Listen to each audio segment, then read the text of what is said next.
सभी शिक्षक साथियों को मेरा नमस्कार। साथियों, आपका एक बार फिर से स्वागत है आपके ही अपने YouTube चैनल टेक्निकल मास साहब में। साथियों, आज इस वीडियो में हम दीक्षा TPD कोर्स 14 स्थानीय मान कैसे पढ़ाएं में पूछे गए प्रश्नों को देखेंगे। स्थानीय मान कैसे पढ़ाएं कोर्स के आकलन भाग को शुरू करते हैं। उसमें पूछे गए प्रश्नों को देखते हैं। राघव पहली कक्षा में पढ़ता है। वह 2 अंकों वाली संख्याओं को 2 संख्याओं के जोड़ की तरह देख पाता है, जैसे कि 35 को 17 और 18 और 21 को 10 और 11 का जोड़ देख पाना। नीचे दी गई कौन सी बातें राघव के लिए कहना सही नहीं रहेगा। राघव का नंबर सेंस काफ़ी मजबूत है। राघव को जमा घटा करने में आसानी होती है। राघव को स्थानीय मान की पूरी समझ है। राघव संख्याओं को दूसरी संख्याओं के संबंध में समझ पाता है। तो यहाँ पर आपको एक ही ऑप्शन सेलेक्ट करना है, तो वो ऑप्शन है राघव को स्थानीय मान की पूरी समझ है। ये कहना यहाँ पर उचित नहीं रहेगा कि राघव को स्थानीय मान की पूरी समझ है। तो यहाँ पर ऑप्शन नंबर 3 सही है।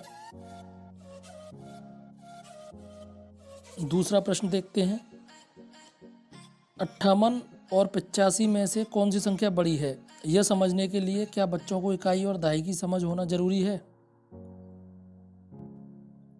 हमको यहाँ पर हाँ या नहीं बताना है, तो इसका दूसरा ऑप्शन सही है, नहीं।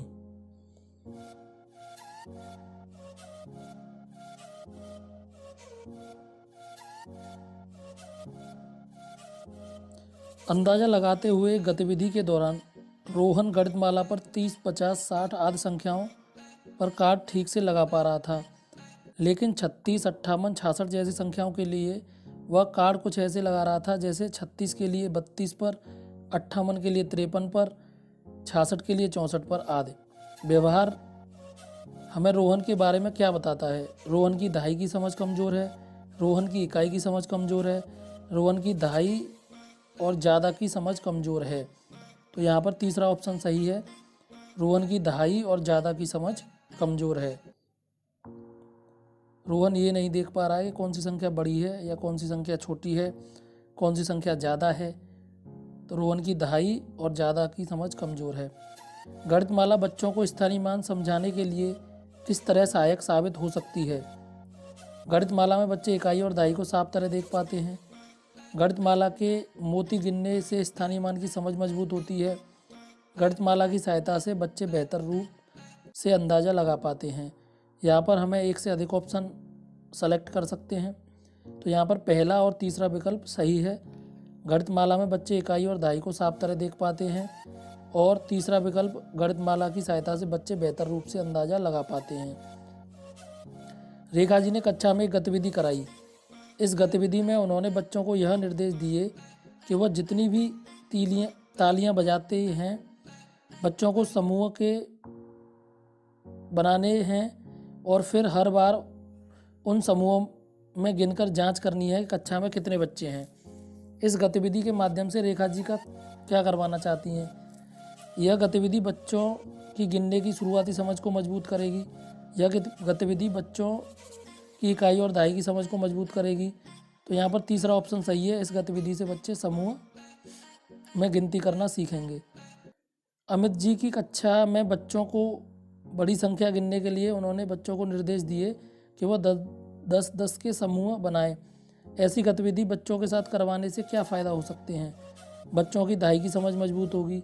बच्चे दहाई को संख्या पद्धति के आधार के रूप में समझ पाते हैं।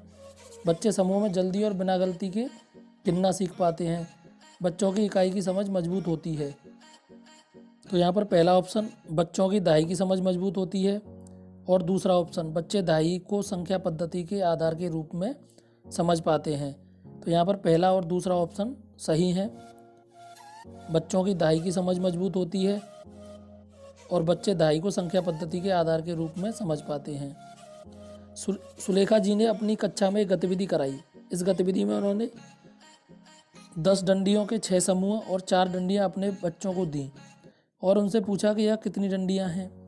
उनकी कक्षा के 3 बच्चों ने डंडियों को इस तरह से गिना।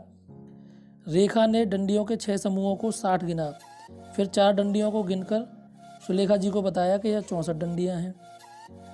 मनीष ने समूह में बंधी डंडियाँ खोली, फिर खुली डंडियों को एक एक करके गिना और सुलेखा जी को बताया कि हमारे पास कुल 64 डंडियाँ हैं। राहुल ने समूहों में गिनती करना शुरू किया, 10, 20, 30, 40, 50 और 60।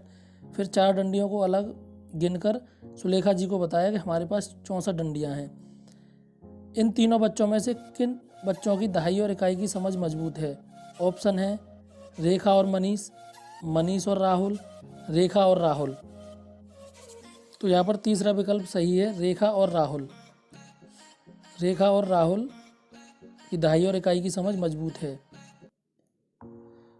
बच्चों को 10 के समूहों का इकाई से अदल बदल सिखाने में सबसे प्रभावशाली संसाधन कौन सा रहेगा? 10 के ढांचे, राजमा और डंडियाँ, पत्थर और पत्तियाँ। तो यहाँ पर पहला ऑप्शन सही है, 10 के ढांचे, डाइंस ब्लॉक्स। ये बच्चों को सिखाने का। राकेश जी ने अपनी कक्षा में बच्चों को डाइंस ब्लॉक की मदद से गिनने की गतिविधि करवाई। इस गतिविधि में राकेश जी ने निर्देश दिए कि जब वह एक संख्या बोलेंगे तो बच्चे उस संख्या को डाइंस ब्लॉक की सहायता से दिखाएंगे।